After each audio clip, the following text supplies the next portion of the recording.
ਸਤਿ ਸ਼੍ਰੀ ਅਕਾਲ। ਤੁਸੀਂ ਜੁੜੇ ਹੋਏ ਹੋ ਪੰਜਾਬੀ ਰੇਡੀਓ USA ਦੇ ਨਾਲ ਤੇ ਮੈਂ ਹਾਂ ਪ੍ਰਵੀਨ ਸ਼ਰਮਾ ਲੈ ਕੇ ਹਾਜ਼ਰ ਹਾਂ ਪ੍ਰੋਗਰਾਮ ਖਬਰ ਤੇ ਨਜ਼ਰ ਪ੍ਰੋਗਰਾਮ ਦੇ ਵਿੱਚ ਕਈ ਅਹਿਮ ਤੇ ਕਈ ਖਾਸ ਖਬਰਾਂ ਨੂੰ ਲੈ ਕੇ ਚਰਚਾ ਕਰਨ ਦੇ ਲਈ ਜੁੜ ਚੁੱਕੇ ਨੇ ਪੰਜਾਬ ਤੋਂ ਪੱਤਰਕਾਰ ਦੀਪਕ ਸ਼ਰਮਾ ਚਨਾਰਥਲ ਜੀ।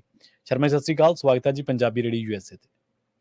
ਸਤਿ ਸ਼੍ਰੀ ਅਕਾਲ ਪ੍ਰਵੀਨ ਜੀ, ਸਾਰੇ ਦਰਸ਼ਕਾਂ ਨੂੰ, ਸਾਰੇ ਸਰੋਤਿਆਂ ਨੂੰ ਪਿਆਰ ਭਰੀ ਸਤਿ ਸ਼੍ਰੀ ਅਕਾਲ। ਸਤਿ ਸ਼੍ਰੀ ਅਕਾਲ ਜੀ। ਪ੍ਰੋਗਰਾਮ ਦੇ ਵਿੱਚ ਅੱਗੇ ਵਧਣ ਤੋਂ ਪਹਿਲਾਂ ਧੰਨਵਾਦ ਕਰਦੇ ਚਲੀਏ ਸਪਾਂਸਰਸ ਦਾ, ਜਿਹੜੇ ਜ਼ਰੀਆ ਬਣਦੇ ਨੇ ਇਹਨਾਂ ਪ੍ਰੋਗਰਾਮਾਂ ਨੂੰ ਤੁਹਾਡੇ ਤੱਕ ਪਹੁੰਚਾਉਣ ਦੇ ਲਈ। ਖਾਲਸਾ ਇੰਸ਼ੋਰੈਂਸ ਏਜੰਸੀ ਵਾਲੇ, ਜਿਨ੍ਹਾਂ ਤੋਂ ਤੁਸੀਂ ਹਰ ਤਰੀਕੇ ਦੀ ਇੰਸ਼ੋਰੈਂਸ ਲੈ ਸਕਦੇ ਹੋ। ਇੰਸ਼ੋਰੈਂਸ ਬਾਰੇ ਪਤਾ ਕਰਨ ਦੇ ਲਈ ਇਹਨਾਂ ਦਾ ਨੰਬਰ ਹੈ 408-272-2500। ਇਹ 1992 ਤੋਂ ਲਗਾਤਾਰ ਇੰਸ਼ੋਰੈਂਸ ਬਿਜ਼ਨਸ ਦੇ ਵਿੱਚ ਸ਼ਾਨਦਾਰ ਸੇਵਾਵਾਂ ਦੇ ਰਹੇ ਨੇ ਤੇ ਅਮਰੀਕਾ ਭਰ ਦੇ ਵਿੱਚ ਇੰਸ਼ੋਰੈਂਸ ਕਰਦੇ ਨੇ। ਓਬਾਮਾ ਕੇਅਰ, ਮੈਡੀਕੇਅਰ ਜਾਂ ਫਿਰ ਕਵਰਡ ਕੈਲੀਫੋਰਨੀਆ ਬਾਬਤ ਪਾਲਿਸੀ ਕਰਵਾਉਣ ਦੇ ਲਈ, ਸਲਾਹ ਲੈਣ ਦੇ ਲਈ ਅੱਜ ਹੀ ਕਾਲ ਕਰੋ 408-272-2500 ਤੇ। ਟਰਕੀਅਨ ਇਮੀਗ੍ਰੇਸ਼ਨ ਲਾ ਫਰਮ ਵਾਲੇ ਜੇ ਟਰਕੀਆਨਾ, ਟੋਨੀ ਟਰਕੀਆਨਾ ਦੇ ਨਾਲ ਤੁਸੀਂ US ਇਮੀਗ੍ਰੇਸ਼ਨ ਬਾਬਤ ਕੋਈ ਵੀ ਸਲਾਹ ਕਰਨੀ ਹੈ, ਕੋਈ ਵੀ ਸਵਾਲ ਪੁੱਛਣਾ ਤੇ ਇਹਨਾਂ ਦਾ ਨੰਬਰ ਹੈ 4159090503। Gurdeep Singh Birdi, ਕਲੋਵੀ, Satnam Singh, Shergill Selma, Mandeep Singh, Sandeep Kaur ਸੈਨਹੋਜ਼ੇ, Gurpal Singh Sacramento, Jind Kaur Bakersfield, Kamaljit Singh ਮੱਖਣ ਦੌਲਤਪੁਰੀਆ ਸੈਂਟਰਲ ਵੈਲੀ ਤੇ ਜੱਸੀ ਗਿੱਲ ਪਲੰਬਿੰਗ ਵਾਲੇ ਬੇਕਰਸਫੀਲਡ ਤੋਂ। ਇਹਨਾਂ ਸਾਰੇ ਹੀ ਸਪਾਂਸਰਸ ਦਾ ਬਹੁਤ ਬਹੁਤ ਧੰਨਵਾਦ। ਤੇ ਜੇਕਰ ਤੁਸੀਂ ਵੀ ਪੰਜਾਬੀ ਰੇਡੀਓ USA ਦੇ ਇਹਨਾਂ ਪ੍ਰੋਗਰਾਮਾਂ ਨੂੰ ਸਪਾਂਸਰ ਕਰਨਾ ਚਾਹੁੰਦੇ ਹੋ ਤਾਂ ਸਟੂਡੀਓ ਦਾ ਨੰਬਰ ਹੈ 408-272-5200।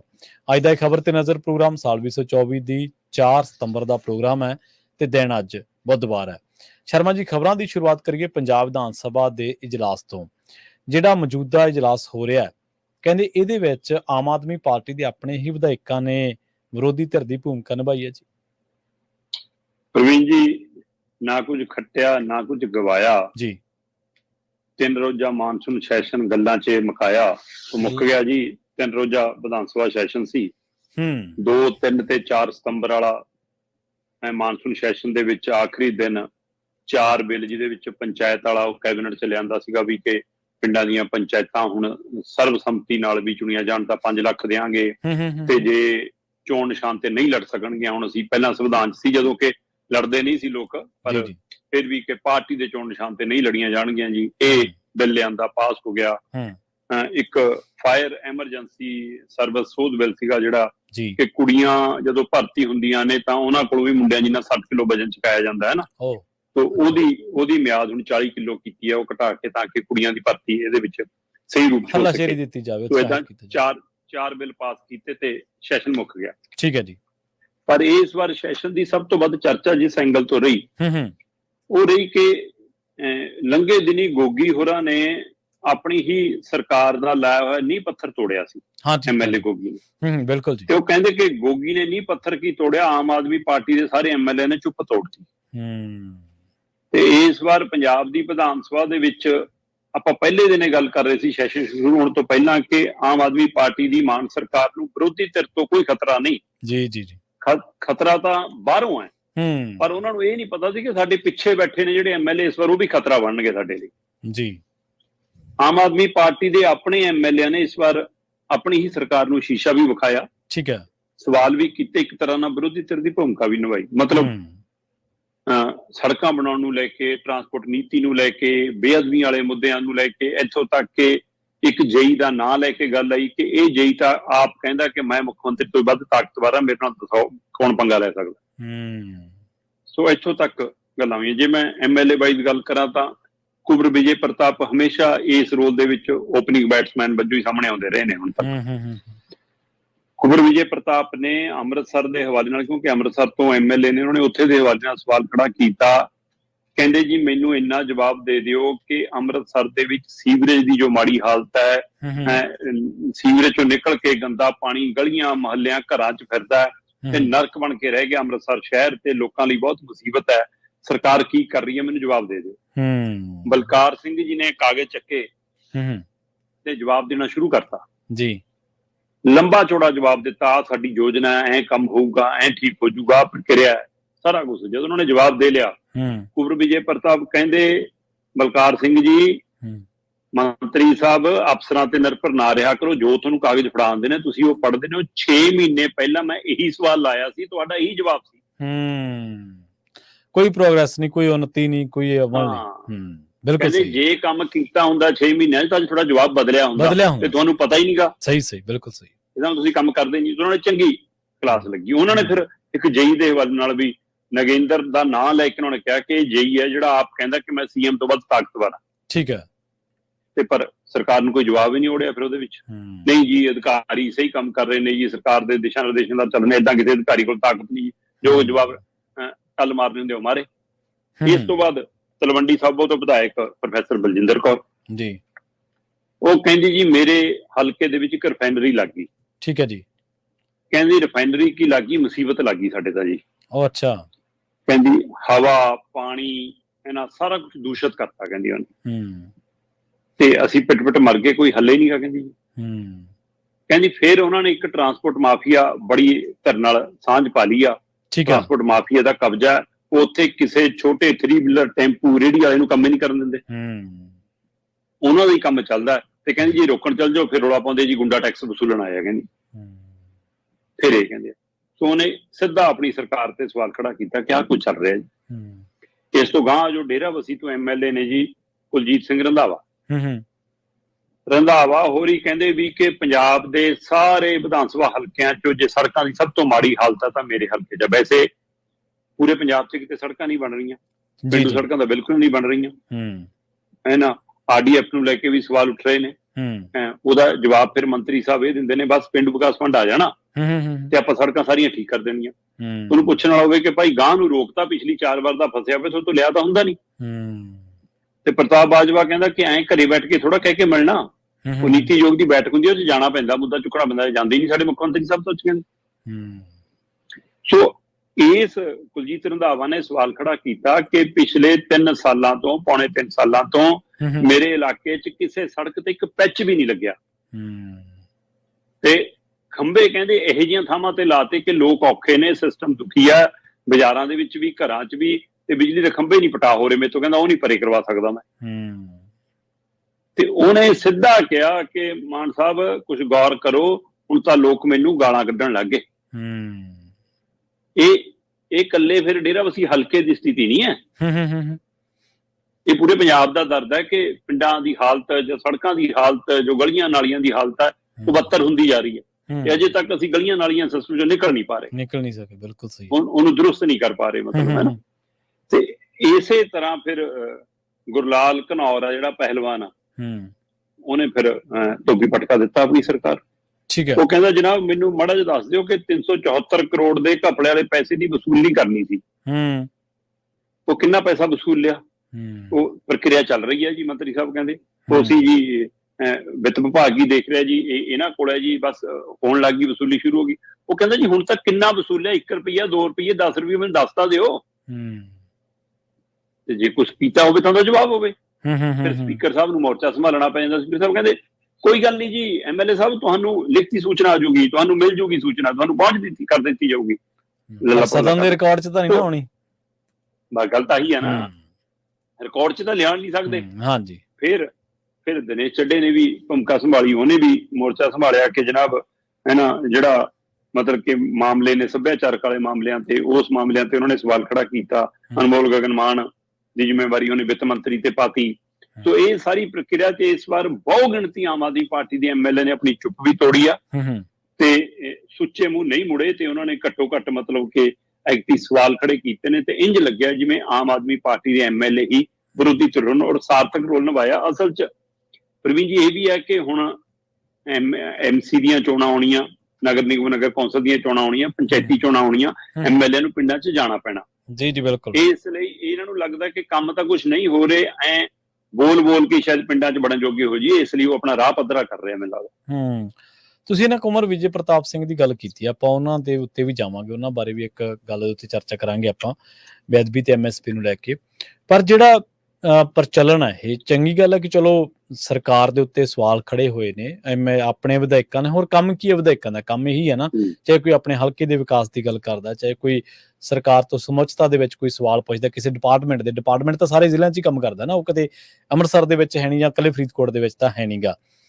ਪਰ ਜੇਕਰ ਇਹਨਾਂ ਚੀਜ਼ਾਂ ਤੇ ਫਿਰ ਵੀ ਸਰਕਾਰ, ਇੱਕ ਤਾਂ ਆਪੋਜੀਸ਼ਨ ਗੈਰ ਹਾਜ਼ਰੀ ਤੁਹਾਡੇ ਸਦਨ ਦੇ ਵਿੱਚ ਤੁਹਾਡੇ ਕੋਲ ਬਹੁਤ ਤਕੜੀ ਮੈਜੋਰਟੀ ਹੈ, ਔਰ ਬਾਵਜੂਦ ਇਸ ਤੇ ਤੁਸੀਂ ਆਪਣਿਆਂ ਦੀਆਂ ਟਕੋਰਾਂ ਤੋਂ ਵੀ ਜੇ ਤੁਹਾਨੂੰ ਕੋਈ ਫਰਕ ਨਹੀਂ ਪੈਂਦਾ, ਤੇ ਫਿਰ ਇਹ ਸਵਾਲ ਜਿਵੇਂ ਤੁਸੀਂ ਕਿਹਾ ਨਾ ਵੀ ਹੁਣੋਂ ਹਲੇ ਤਾਂ ਸ਼ੁਰੂ ਹੋਏ ਨੇ, ਹਲੇ ਤਾਂ ਇਕੱਲੇ MLAs ਪੁੱਛ ਰਹੇ ਨੇ, ਕੱਲ ਨੂੰ ਤੁਸੀਂ ਆਪ ਮਹਿਸੂਸ ਕਰੋਗੇ ਕਿ ਅਸੀਂ ਇਹਨਾਂ ਮਾਮਲਿਆਂ ਤੇ ਕੁਝ ਕਰ ਨਹੀਂ ਸਕੇ।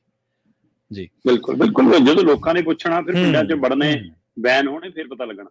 ਨਹੀਂ ਬਿਲਕੁਲ, ਤੁਸੀਂ ਜਦੋਂ ਦੇਖੋ ਸਰਕਾਰ ਬਣਾਉਣ ਸਾਰ ਜਾਂ ਸਰਕਾਰ ਤੋਂ ਪਹਿਲਾਂ ਤਾਂ ਚਲੋ ਤੁਸੀਂ ਡਲੇ ਡੁਲੇ ਦੀਆਂ ਗੱਲਾਂ ਕਰੀ ਗਏ, ਚਲੋ ਹਾਸੇ ਨਾਲ ਜਾਂ ਕਿਵੇਂ ਵੀ, ਸਰਕਾਰ ਚ ਆਉਣ ਸਾਰ ਤੁਸੀਂ ਲੋਕਾਂ ਨੂੰ ਕਿਹਾ ਬਈ ਵੀਡੀਓ ਬਣਾਓ, ਆਹ ਫੋਨ ਨੰਬਰ ਹੈ ਤੇ ਫੋਨ ਕਰੋ, ਅਮਲ ਕਿੱਥੇ ਆ ਤੁਹਾਡਾ, ਆਊਟਪੁੱਟ ਕਿੱਥੇ ਆ? ਹੁਣ ਜਿਵੇਂ ਆਪਾਂ ਗੱਲ ਕਰ ਰਹੇ ਸੀ ਸੰਧਵਾਂ ਸਾਹਿਬ ਦੀ, ਚਲੋ ਠੀਕ ਹੈ ਤੁਸੀਂ ਇੱਕ ਵਾਰੀ ਉਹਨੂੰ ਲਾਰਾ ਲਾਤਾ ਵਿਧਾਇਕ ਨੂੰ, ਪਰ ਸਦਨ ਦੇ ਰਿਕਾਰਡ ਚ ਤੇ ਨਾ ਆਇਆ ਵੀ ਕਿੰਨੇ ਪੈਸੇ ਗਏ ਜਾਂ ਕਿਵੇਂ, ਲਿਖਤੀ ਸੂਚਨਾ ਤਾਂ ਉਹਨੂੰ ਭੇਜ ਦਿਓਗੇ, ਉਹ ਤਾਂ ਉਹਦੇ ਘਰ ਤੱਕ ਰਹਿ ਜੂਗੀ, ਔਰ ਬਾਅਦ ਚ ਉਹਨੂੰ ਘੁਰਕੀ ਹੀ ਵੱਟ ਦਿਓਗੇ ਤੁਸੀਂ ਤਾਂ ਆਫ ਦੀ ਰਿਕਾਰਡ ਕਿ ਭਾਈ ਤੂੰ ਗਾਂ ਇਦਾਂ ਨਹੀਂ ਪੁੱਛਿਆ ਕਰਨਾ, ਇੰਨਾ ਨਹੀਂ ਪੁੱਛਿਆ ਕਰਨਾ। ਸੋ ਇਸ ਤਰ੍ਹਾਂ ਨਹੀਂ ਹੁੰਦਾ, ਜੇ ਸਦਨ ਦੀ ਗੱਲ ਹੈ ਤਾਂ ਸਦਨ ਦੇ ਵਿੱਚ ਹੀ ਪਤਾ ਲੱਗਣਾ ਚਾਹੀਦਾ ਹੈ।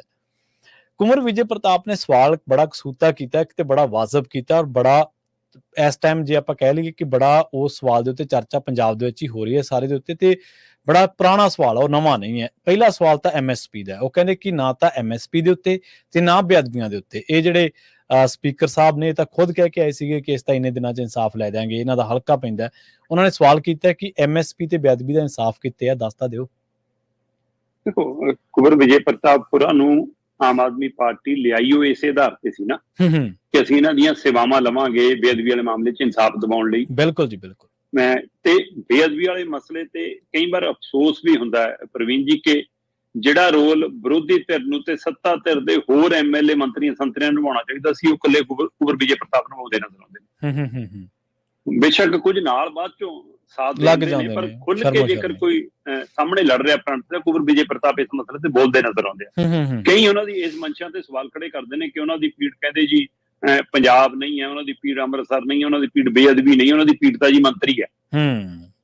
ਮੈਂ ਕਹਿੰਦਾ ਕੁਛ ਹੋਵੇ, ਅਗਲਾ ਬੋਲਦਾ ਰਿਹਾ ਚਾਹੇ ਮੰਤਰੀ ਵਾਲੀ ਪੀੜ ਤੋਂ ਬੋਲ ਰਿਹਾ ਹੋਵੇ, ਉਹਦਾ ਮੁੱਦਾ ਰੱਦ ਕਰਕੇ ਦਿਖਾਓ ਨਾ ਕਿ ਉਹਦਾ ਮੁੱਦਾ ਗੈਰ ਵਾਜਬ ਹੈ, ਉਹ ਸਿਆਸਤ ਕਰ ਰਿਹਾ।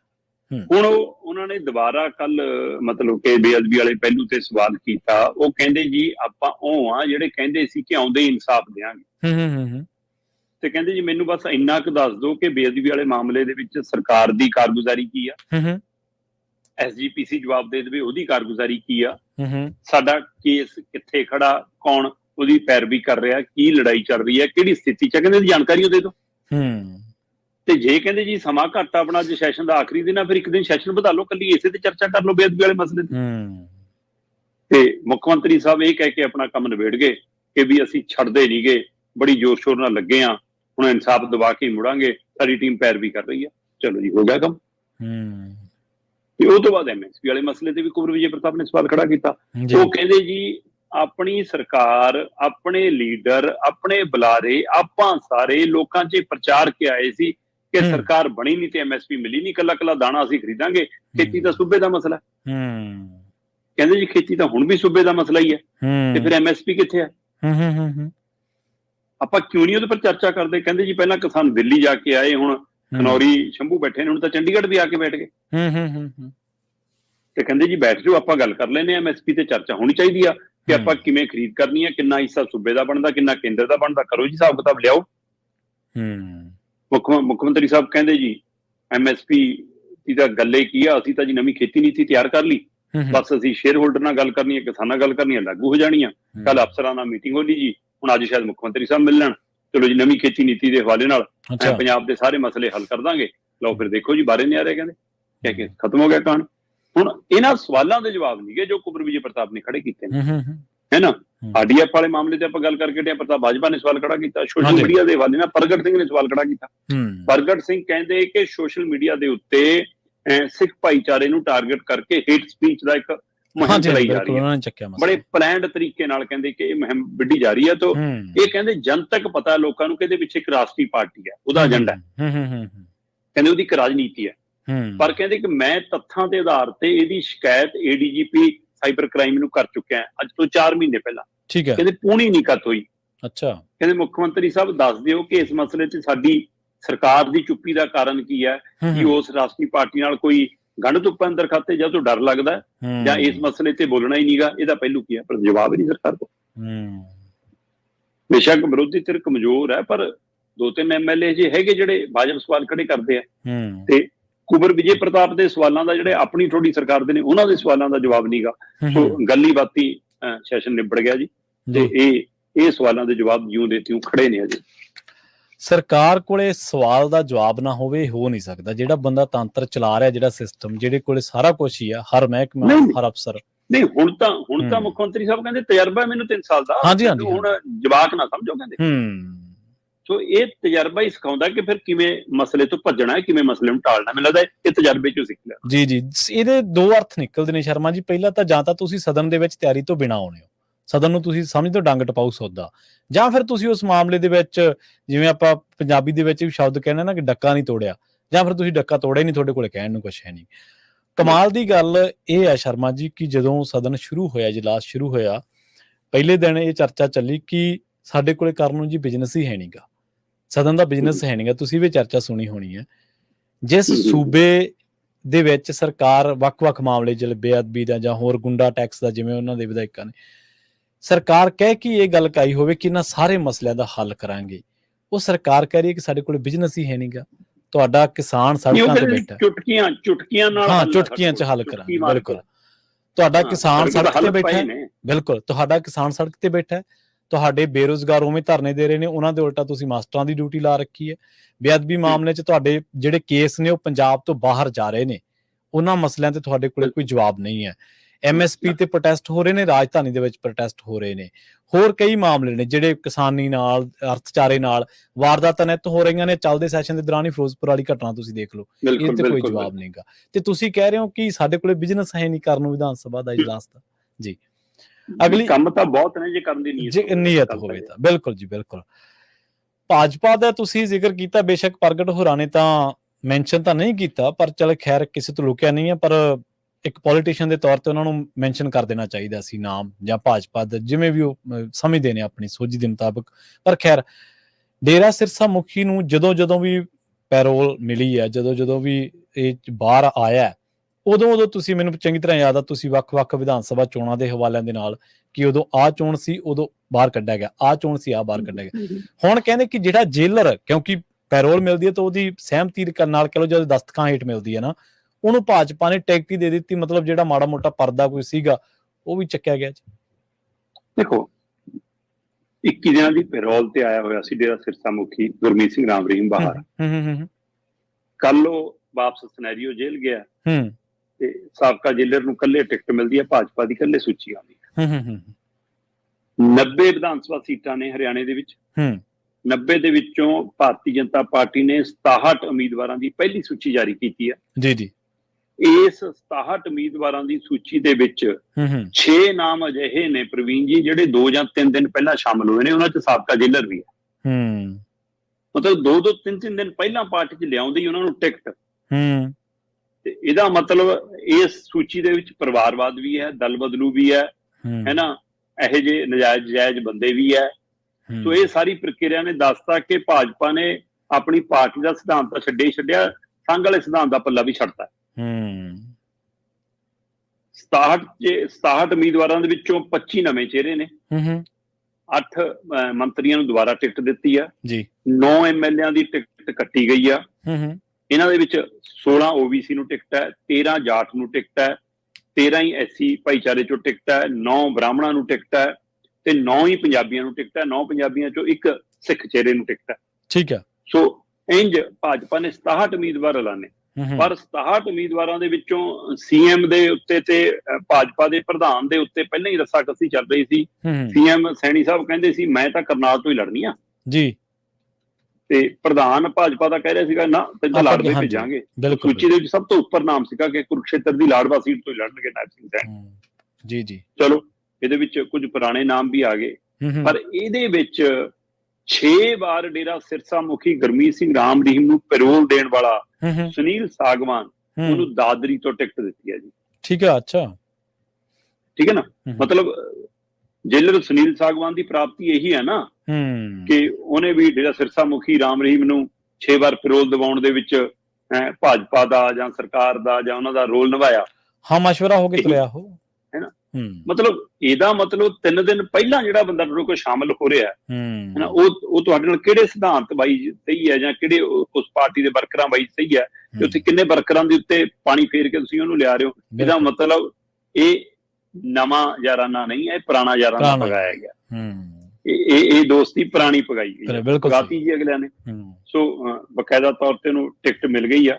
ਤੇ ਹੁਣ ਇਹਦੇ ਵਿੱਚ ਗੌਰ ਕਰਨ ਵਾਲੀ ਗੱਲ ਇਹ ਹੈ ਕਿ ਜਿਹੜੀ ਸੀਟ ਤੋਂ ਉਹਨੂੰ ਟਿਕਟ ਦਿੱਤੀ ਆ ਜੀ, ਦਾਦਰੀ ਤੋਂ, ਇੱਥੋਂ 2019 ਦੇ ਵਿੱਚ ਬਬੀਤਾ ਫੋਗਾਟ ਨੂੰ ਟਿਕਟ ਦਿੱਤੀ ਠੀਕ ਹੈ ਜੀ। ਤੇ ਇਸ ਵਾਰ ਬਬੀਤਾ ਫੁਗਾਟ ਦੀ ਥਾਂ ਦੇ ਉੱਤੇ ਸੁਨੀਲ ਸਾਗਵਾਨ ਨੂੰ ਲਿਆਉਣਾ, ਜਦੋਂ ਕਿ ਫੁਗਾਟ ਵਾਲਾ ਮੁੱਦਾ ਇਸ ਵਾਰ ਕਿੰਨਾ ਛਾਇਆਵਾ ਹੋਵੇ ਤੇ ਇਸ ਦੇ ਬਾਵਜੂਦ ਉਹਨੂੰ ਟਿਕਟ ਪਹਿਲੀ ਸੂਚੀ ਚ ਨਾ ਲੱਭਣਾ, ਇਹਦਾ ਮਤਲਬ ਕੋਈ ਤਾਂ ਪਹਿਲੂ ਹੈਗਾ। ਚਲੋ ਦੇਖਦੇ ਹਾਂ ਜੀ। ਹੁਣ 90 ਸੀਟਾਂ ਦੇ ਉੱਤੇ ਪਹਿਲਾਂ 1 ਅਕਤੂਬਰ ਨੂੰ ਚੋਣਾਂ ਸੀ, ਹੁਣ 5 ਅਕਤੂਬਰ ਨੂੰ ਚੋਣਾਂ ਨੇ, ਤੇ ਪਹਿਲਾਂ 4 ਨੂੰ ਨਤੀਜੇ ਆਉਣੇ ਸੀ, ਹੁਣ 8 ਨੂੰ ਨਤੀਜੇ ਆਉਣੇ ਨੇ, ਤੇ ਭਾਜਪਾ ਦੀ 67 ਉਮੀਦਵਾਰਾਂ ਦੀ ਪਹਿਲੀ ਸੂਚੀ ਦੇ ਵਿੱਚ 2 ਜਾਂ 3 ਦਿਨ ਪਹਿਲਾਂ ਸ਼ਾਮਲ ਹੋਏ 6 ਉਮੀਦਵਾਰ ਨੇ, ਜਿਨ੍ਹਾਂ ਚੋਂ ਡੇਰਾ ਸਿਰਸਾ ਮੁਖੀ ਨੂੰ ਪੈਰੋਲ ਦੇਣ ਵਾਲਾ ਸੁਨੀਲ ਸਾਗਵਾਨ ਵੀ ਦਾਦਰੀ ਤੋਂ ਚੋਣ ਲੜ ਰਿਹਾ। ਸੋ ਭਾਜਪਾ ਨੇ ਸ਼ਰੇਆਮ ਮਤਲਬ ਕਿ ਇਹ ਬਦਮਾਸ਼ੀ ਭਰਿਆ ਐਲਾਨ ਆ ਕਿ ਜੋ ਕਰਨਾ ਕਰ ਲੋ, ਲਵਾ ਲੋ। ਇਹਦਾ ਮਤਲਬ ਇਹ ਚੜਾ ਰਹੇ ਨੇ ਪੂਰੇ ਸਿਸਟਮ ਨੂੰ ਜੀ। ਇਹ ਚਿਹਰਾ ਹੈ ਜੀ।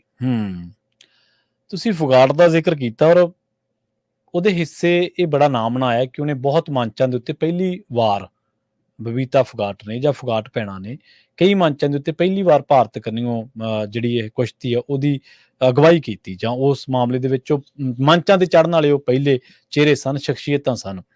ਪਰ ਜਦੋਂ ਸ਼ਰਮਾ ਜੀ, ਜਦੋਂ ਆਪਾਂ ਸੱਤਾ ਚੁਣ ਲੈਂਦੇ ਹਾਂ ਨਾ ਕਿਸੇ ਮਾਮਲੇ ਦੇ ਵਿੱਚ, ਫਿਰ ਉੱਥੇ ਉਸ ਤੋਂ ਬਾਅਦ ਸਾਡੀ ਆਪਣੀ ਮਰਜ਼ੀ ਖਤਮ ਹੋ ਜਾਂਦੀ ਹੈ। ਫਿਰ ਉਸ ਤੋਂ ਬਾਅਦ ਸੱਤਾ ਜਾਂ ਪਾਰਟੀ ਚੁਣਦੀ ਕਿ ਅਸੀਂ ਕੀ ਕਰਨਾ ਹੈ। ਫੁਗਾਟ ਦੀ ਗੱਲ ਕਰ ਲਈਏ, ਪਰ ਇਹਨਾਂ ਦੀ ਬਬੀਤਾ ਫੁਗਾਟ ਦੀ ਚਚੇਰੀ ਭੈਣ ਕਹਿ ਸਕਦੇ ਹਾਂ, ਵਿਨੇਸ਼ ਫੁਗਾਟ ਦੀ, ਹਰਿਆਣੇ ਦੀ ਪੋਲਿਟਿਕਸ ਦੀ ਗੱਲ ਕਰ ਲਈਏ ਆਪਾਂ, ਉਹਨਾਂ ਦੇ ਚੋਣ ਲੜਨ ਬਾਰੇ ਚਰਚਾਵਾਂ ਨੇ ਤੇ ਆਪਾਂ ਬਹੁਤ ਪਹਿਲਾਂ ਹੀ ਇਸ ਪ੍ਰੋਗਰਾਮ ਦੇ ਵਿੱਚ ਇਸ ਗੱਲ ਦਾ ਜ਼ਿਕਰ ਕਰਤਾ ਸੀਗਾ। ਪਰ ਇੱਕ ਸਵਾਲ ਖੜਾ ਹੋ ਗਿਆ ਵੀ ਉਹ ਚੋਣ ਆਪਣੇ ਪਿੰਡੋਂ ਲੜਨਗੇ ਜਾਂ ਆਪਣੇ ਸਹੁਰਿਆਂ ਦੇ ਪਿੰਡੋਂ? ਦੇਖੋ, ਵਿਨੇਸ਼ ਫੁਗਾਟ ਦਾ ਲਗਭਗ ਤੈਅ ਹੀ ਲੱਗ ਰਿਹਾ ਸੀਗਾ, ਜਿਸ ਤਰ੍ਹਾਂ ਦੀ ਉਹਨਾਂ ਦੀ ਬੋਡੀ ਲੈਂਗੁਏਜ ਸੀ ਪਾਕਿਸਤਾਨ ਤੋਂ ਬਾਅਦ, ਪੈਰਿਸ ਓਲੰਪਿਕ ਤੋਂ ਬਾਅਦ, ਕਿ ਹੁਣ ਰਾਜਨੀਤੀ ਦੇ ਪਿੜ ਚ ਉਤਰਨਗੇ। ਪਰ ਕੁਝ ਧਿਰਾਂ ਇਹ ਵੀ ਸੋਚਦੀਆਂ ਸੀ ਕਿ ਸ਼ਾਇਦ ਉਹਨਾਂ ਨੂੰ ਲੋਕ ਸਭਾ ਲਿਜਾਇਆ ਜਾਵੇ, ਜਾਂ ਜੇ ਹੁਣ ਲੋਕ ਸਭਾ ਦੀ ਚੋਣ ਨਹੀਂ ਹੈਗੀ ਤਾਂ ਰਾਜ ਸਭਾ ਲਿਜਾਇਆ ਜਾ ਸਕਦਾ ਕਿਤੋਂ। ਤੇ ਪਰ ਲੱਗ ਰਿਹਾ ਕਿ ਕਾਂਗਰਸ ਨੇ ਉਹਨਾਂ ਨੂੰ ਵਿਧਾਨ ਸਭਾ ਦੇ ਰਾਹੀਂ ਐਂਟਰੀ ਕਰਾਉਣ ਦੀ ਕੋਸ਼ਿਸ਼ ਕੀਤੀ ਆ। ਤੇ ਲੰਘੇ ਕੱਲ ਬਜਰੰਗ ਪੂਨੀਆ ਤੇ ਵਿਨੇਸ਼ ਫੁਗਾਟ ਦੋਵੇਂ ਰਾਹੁਲ ਗਾਂਧੀ ਨਾਲ ਮੁਲਾਕਾਤ ਕਰਕੇ ਆਏ ਨੇ। ਤਸਵੀਰਾਂ ਵਾਇਰਲ ਹੋ ਰਹੀਆਂ ਨੇ, ਜੱਫੀਆਂ ਪਾਈਆਂ, ਹੱਥਾਂ 'ਚ ਹੱਥ ਪਾਏ, ਤੇ ਉਹ ਫੋਟੋਆਂ ਬਾਹਰ ਆ ਗਈਆਂ, ਜਿਹਨੇ ਸਾਫ਼ ਕਰਤਾ ਕਿ ਇਹ ਰਾਜਨੀਤਿਕ ਮੈਦਾਨ 'ਚ ਹੁਣ ਦੰਗਲ ਹੋਏਗਾ।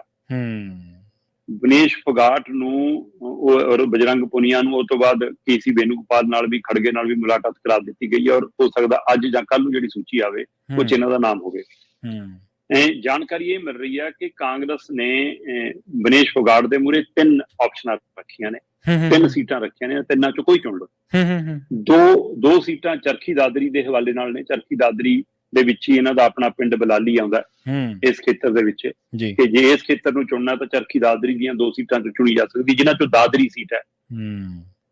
ਦਾਦਰੀ ਸੀਟ ਤੇ ਵੀ ਉਹਨਾਂ ਨੂੰ ਆਪਸ਼ਨ ਦਿੱਤੀ ਹੈ। ਪਰ ਦਾਦਰੀ ਸੀਟ ਤੇ ਜਿਵੇਂ ਆਪਾਂ ਗੱਲ ਕਰ ਰਹੇ ਹਾਂ ਕਿ ਉਹਨਾਂ ਦੀ ਚਾਚੇ ਦੀ ਕੁੜੀ ਮਤਲਬ ਕਿ ਜਿਹੜੀ ਬਬੀਤਾ ਫੁਗਾਟ ਪਿਛਲੀ ਵਾਰ ਚੋਣ ਲੜੀ ਸੀ, ਇਸ ਲਈ ਹੋ ਸਕਦਾ ਕਾਂਗਰਸ ਚਾਹੁੰਦੀ ਹੋਵੇ ਕਿ ਇਹ ਉਹਦੇ ਸਾਹਮਣੇ ਹੋਵੇ, ਆਮੋ ਸਾਹਮਣਾ ਹੋਵੇ। ਪਰ ਇਸ ਵਾਰ ਉੱਥੋਂ ਹੁਣ ਜਿਵੇਂ ਆਪਾਂ ਹੁਣੇ ਗੱਲ ਕਰਕੇ ਹਟੇ ਹਾਂ, ਸੁਨੀਲ ਸਾਗਵਾਨ ਜਿਹੜਾ ਸਾਬਕਾ ਜੇਲਰ ਰਿਹਾ, ਉਹਨੂੰ ਟਿਕਟ ਦੇਤੀ। ਤੇ ਹੁਣ ਇਹਦਾ ਮਤਲਬ ਜੇ ਇੱਥੇ ਨਹੀਂ ਲੜਨਾ ਚਾਹੁੰਦੀ ਸੀ ਬਬੀਤਾ ਦੇ ਸਾਹਮਣੇ ਵਿਨੇਸ਼, ਹੁਣ ਸੋਚ ਸਕਦੀ ਹੈ ਕਿ ਮੈਂ ਫਿਰ ਆਪਣੇ ਇਲਾਕੇ ਚੋਂ ਲੜ ਲਵਾਂ।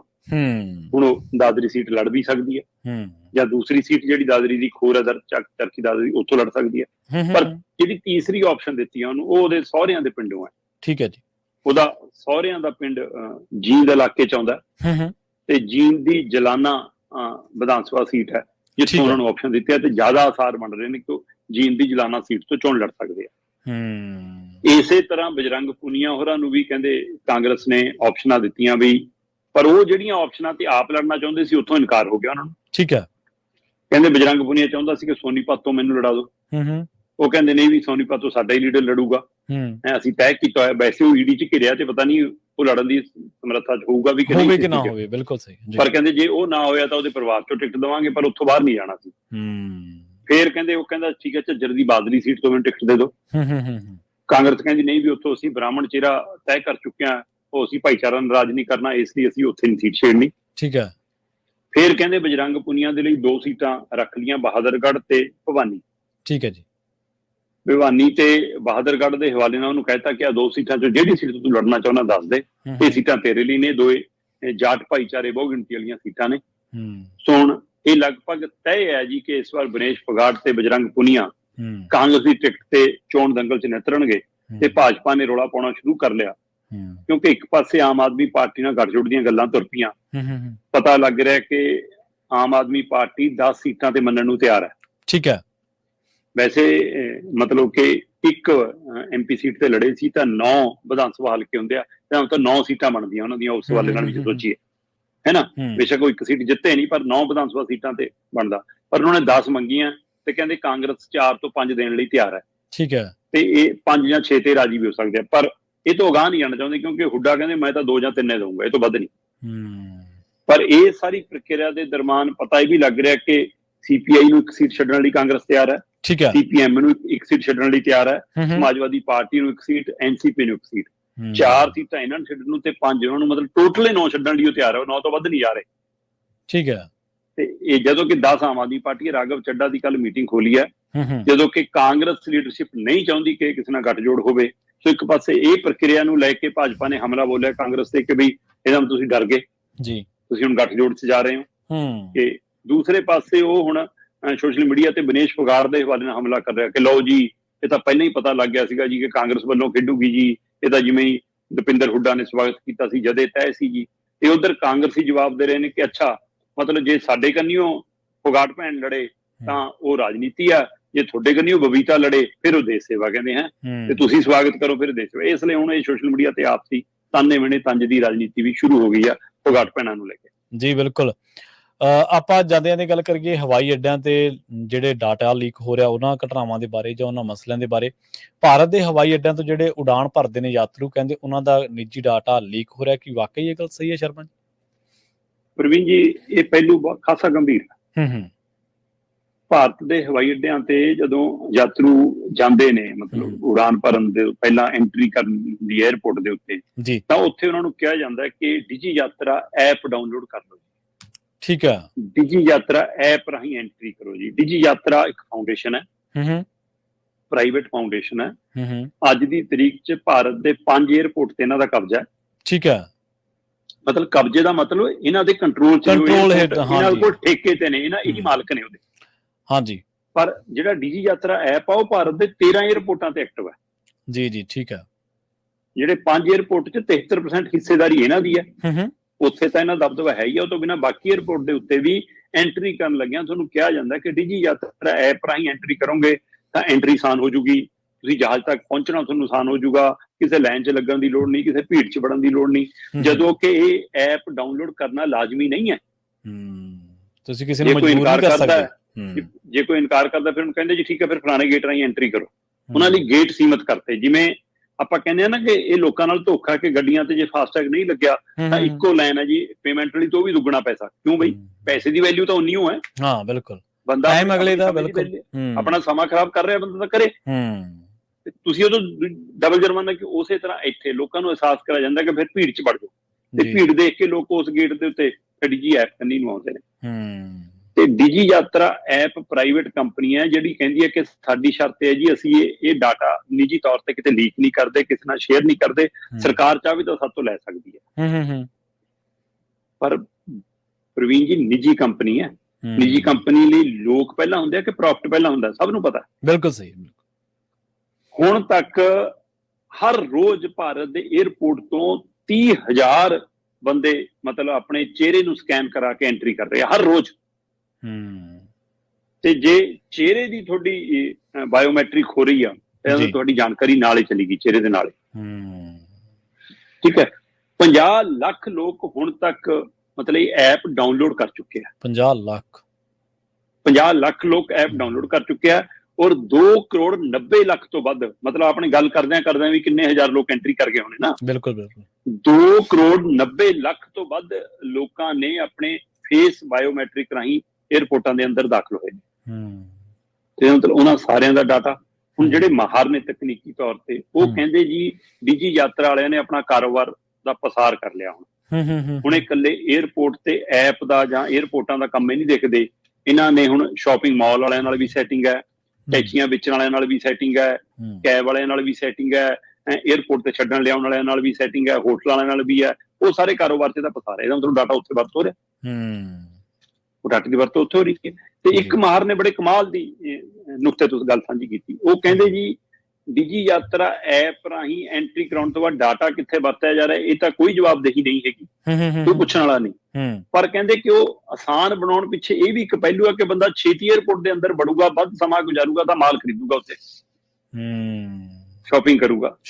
ਜਦੋਂ ਕਿ ਡਿਜੀ ਯਾਤਰਾ ਐਪ ਦਾ 에ਅਰਪੋਰਟ ਦੀ ਸੁਰੱਖਿਆ ਨਾਲ ਕੋਈ ਤਾਲੁਕਾਤ ਨਹੀਂ, ਪਰ ਇਹ ਲੋਕਾਂ ਨੂੰ ਡਰਾ ਕੇ ਕਹਿੰਦੇ ਕਿ ਜੀ ਇਹ ਸੁਰੱਖਿਆ ਦੇ ਤੌਰ ਤੇ ਅਹਿਮ ਹੈ, 에ਅਰਪੋਰਟ ਦੀ ਸੁਰੱਖਿਆ ਦੇ ਲਈ ਇਸੇ ਰਾਹੀਂ ਐਂਟਰੀ ਲਾਜ਼ਮੀ ਹੈ। ਸੋ ਇਸ ਤਰੀਕੇ ਨਾਲ ਖਤਰਾ ਖੜਾ ਹੈ ਕਿ ਕੀ 50 ਲੱਖ, ਕੀ ਹਰ ਰੋਜ਼ 30,000 ਜਾਂ ਹੁਣ ਤੱਕ ਲਗਭਗ 3 ਕਰੋੜ 2 ਕਰੋੜ 90 ਲੱਖ ਤੋਂ ਵੱਧ ਲੋਕਾਂ ਦਾ ਨਿੱਜੀ ਡਾਟਾ ਲੀਕ ਹੋ ਚੁੱਕਿਆ। ਸਵਾਲ ਹੈ, ਸਰਕਾਰ ਦੇਵੇ ਜਵਾਬ। ਬਾਕੀ ਮੁਲਕਾਂ ਦੇ ਵਿੱਚ ਵੀ, ਅਮਰੀਕਾ 'ਚ ਵੀ ਮੈਂ ਦੇਖਦਾ ਹਾਂ, ਯੂਰਪ 'ਚ ਵੀ ਮੈਂ ਦੇਖਦਾ, ਸਿੰਗਾਪੁਰ, ਆਸਟ੍ਰੇਲੀਆ, ਸਾਰੇ 에ਅਰਪੋਰਟਾਂ ਦੇ ਉੱਤੇ ਕੰਪਨੀਆਂ ਐਕਟਿਵ ਨੇ, ਪਰ ਉਹ ਕੰਪਨੀਆਂ ਸਰਕਾਰੀ ਏਜੰਸੀਆਂ ਨੇ, ਉਹ ਪ੍ਰਾਈਵੇਟ ਹੱਥਾਂ 'ਚ ਨਹੀਂ ਹੈ ਉੱਥੇ ਸਿਸਟਮ ਜੀ। ਇੱਥੇ ਉਲਟ ਹੈ, ਇੱਥੇ ਸਰਕਾਰ ਹੈ ਸਾਡੀ ਪ੍ਰਾਈਵੇਟ ਹੱਥਾਂ 'ਚ ਜੀ, ਇਸ ਲਈ ਕੁਝ ਵੀ ਸੰਭਵ ਹੈ। ਸਰਕਾਰਾਂ ਨਾ ਮਤਲਬ ਇੱਕ ਵਿਅਕਤੀ, ਆਮ ਇੰਡੀਵਿਜੂਅਲ ਦੀ ਕਹਿ ਲਓ, ਇੱਕ ਵਿਅਕਤੀ ਵਿਸ਼ੇਸ਼ ਦੀ ਆਜ਼ਾਦੀ ਕਿਵੇਂ ਖੋਹਦੀਆਂ ਨੇ, ਇਹ ਸ਼ਾਇਦ ਆ ਮਿਸਾਲ ਉਹਦੇ ਲਈ ਕਾਫੀ ਹੈ ਕਿ ਤੁਹਾਡੀ ਮਰਜ਼ੀ ਨਹੀਂ ਗੀ ਕਿ ਤੁਸੀਂ ਜਿਵੇਂ ਮਰਜ਼ੀ 에ਅਰਪੋਰਟ ਤੇ ਐਂਟਰ ਹੋ ਜਾਓ ਜਾਂ ਜਿਵੇਂ। ਕਈ ਵਾਰੀ ਨਾ ਰਾਈਟ ਸਸਪੈਂਡ ਹੋ ਜਾਂਦੇ ਪਰ ਸਾਨੂੰ ਦਿਖਾਈ ਨਹੀਂ ਦਿੰਦੇ, ਉਹ ਸਾਨੂੰ ਉਹਨਾਂ ਬਾਰੇ ਸਮਝਣਾ ਪੈਂਦਾ ਜਾਂ ਉਹਨਾਂ ਬਾਰੇ ਜਾਣਨਾ ਪੈਂਦਾ, ਪਰ ਉਹ ਰਾਈਟ ਹੁੰਦਾ ਪਰ ਸਸਪੈਂਡ ਹੋ ਗਿਆ ਹੁੰਦਾ। ਮੇਰੇ ਇੱਕ ਗੱਲ ਯਾਦ ਆ ਗਈ, 2020 ਦੇ ਵਿੱਚ ਇੱਕ ਫਿਲਮ ਆਈ ਸੀ ਛਪਾਕ, ਦੀਪਿਕਾ ਪਾਦੂਕੋਣ ਦੀ। ਐਸਿਡ ਵਿਕਟਮ ਨੇ, ਜਿਹੜੇ ਐਸਿਡ ਅਟੈਕ ਦੇ ਵਿਕਟਮ ਨੇ, ਤੇਜ਼ਾਬ ਹਮਲੇ ਦੇ ਪੀੜਤਾਂ ਉੱਤੇ ਉਹ ਫਿਲਮ ਬਣੀ ਸੀ। ਉਹ ਹੋਇਆ ਕਿ ਉਹ ਬੀਬੀ ਜਿਹੜੀ ਦੀਪਿਕਾ ਪਾਦੂਕੋਣ ਆ, ਵੈਸੇ ਉਹਦੇ ਜਿਹੜੇ ਫਾਦਰ ਸਾਹਿਬ ਨੇ ਪ੍ਰਕਾਸ਼ ਪਾਦੂਕੋਣ, ਉਹ ਤਾਂ ਹਮ ਮਸ਼ਵਰਾ ਨੇ ਸਰਕਾਰ ਦੇ ਨਾਲ। ਉਹ ਤਾਂ ਜਦੋਂ ਖਿਡਾਰੀਆਂ ਦੇ ਉੱਤੇ ਉਹਨਾਂ ਨੇ ਬਿਆਨ ਵੀ ਦਿੱਤਾ ਸੀਗਾ ਵੀ ਖਿਡਾਰੀ ਮਿਹਨਤ ਕਿਉਂ ਨਹੀਂ ਕਰਦੇ, ਸਾਡੇ ਮੈਡਲ ਘੱਟ ਕਾਹਤੋਂ, ਪਰ ਉਹ ਆਪ ਖਿਡਾਰੀ ਨੇ ਸਮਝੋ ਬਾਹਰ ਹੈ ਕਿ ਉਹਨਾਂ ਨੇ ਕਿਉਂ ਕਿਹਾ ਇਹ।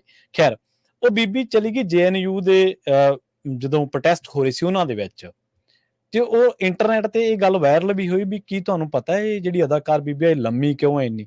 ਉਹ ਕਹਿੰਦੇ, ਕਿਸੇ ਨੇ ਪੁੱਛਿਆ ਕਿਉਂ, ਕਹਿੰਦੇ ਕਿ ਇਹਦੇ ਬੈਕਬੋਨ ਹੈ, ਮਤਲਬ ਜਿਹੜੀ ਧਿਰ ਸਰਕਾਰ ਦੇ ਵਿਰੁੱਧ ਪ੍ਰੋਟੈਸਟ ਕਰ ਰਹੀ ਹੈ ਉਹਦੇ ਵਿੱਚ ਜਾ ਕੇ ਖੜਨਾ ਕੋਈ ਛੋਟਾ ਕੰਮ ਥੋੜ੍ਹਾ ਹੈ, ਛੋਟਾ ਕੰਮ ਨਹੀਂ। ਹਾਂਜੀ, ਉਸੇ ਸਮੇਂ ਦੇ ਦੌਰਾਨ ਸ਼ਰਮਾ ਜੀ, ਜਿਵੇਂ ਮੈਨੀਪੂਲੇਸ਼ਨ ਮੈਂ ਤੁਹਾਨੂੰ ਦੱਸਦਾ ਕਿਵੇਂ ਹੁੰਦੀ ਹੈ, ਉਹਦੀ ਫਿਲਮ ਲੱਗ ਗਈ ਥੀਏਟਰ ਦੇ ਵਿੱਚ, ਇਸੇ ਸਮੇਂ ਦੇ ਬਿਲਕੁਲ ਪੈਰਲਰ ਉਹਦੇ ਫਿਲਮ ਆਈ ਅਜੇ ਦੇਵਗਨ ਦੀ।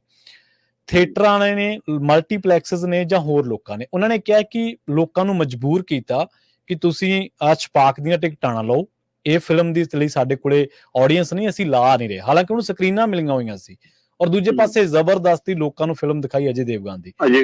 ਹਾਂਜੀ, ਉਹ ਤੁਹਾਨੂੰ ਪਤਾ ਉਹ ਤਾਂ ਸਰਕਾਰ ਦਾ ਇੱਕ ਚਾਪਲੂਸਾਂ ਦੇ ਵਿੱਚੋਂ ਇੱਕ ਹੈ, ਉਹ ਤਾਂ ਬੰਦਾ ਨਾ। ਪਰ ਤੁਸੀਂ ਦੇਖੋ ਵੀ ਕਿੰਨੇ ਕੁ ਲੋਕਾਂ ਨੇ ਇਹਦੇ ਤੇ ਟਿੱਪਣੀ ਕੀਤੀ, ਕਿੰਨੇ ਕੁ ਲੋਕਾਂ ਨੇ ਕਿੰਤੂ ਕੀਤਾ ਕਿ ਬਈ ਫਿਲਮ ਦੇਖਣ ਸਮਾਂ ਸਾਡਾ, ਪੈਸਾ ਸਾਡਾ, ਤੁਸੀਂ ਥੋੜ੍ਹਾ ਤੈਅ ਕਰੋਗੇ ਕਿ ਅਸੀਂ ਕਿਹੜੀ ਦੇਖਣੀ, ਕੀ ਦੇਖਣਾ ਕੀ ਨਹੀਂ ਦੇਖਣਾ। ਹਾਂ, ਔਰ ਹੁਣ ਤੈਅ ਇਹੀ ਹੈ ਕਿ ਤੁਸੀਂ ਖਾਓਗੇ ਕੀ, ਤੁਸੀਂ ਦੇਖੋਗੇ ਕੀ, ਪਾਓਗੇ ਕੀ, ਤੁਸੀਂ ਬੋਲੋਗੇ ਕੀ, ਤੁਸੀਂ ਸੁਣੋਗੇ ਕੀ, ਇਹ ਸਰਕਾਰਾਂ ਤੇ ਸਿਸਟਮ ਤੈਅ ਕਰ ਰਿਹਾ। ਬਿਲਕੁਲ ਸ਼ਰਮਾ ਜੀ, ਇਹਨਾਂ ਖਾਸ ਖਬਰਾਂ ਤੇ ਖਾਸ ਜਾਣਕਾਰੀਆਂ ਦੇ ਲਈ ਤੁਹਾਡਾ ਬਹੁਤ ਬਹੁਤ ਧੰਨਵਾਦ ਜੀ। ਬਹੁਤ ਸ਼ੁਕਰੀਆ ਜੀ।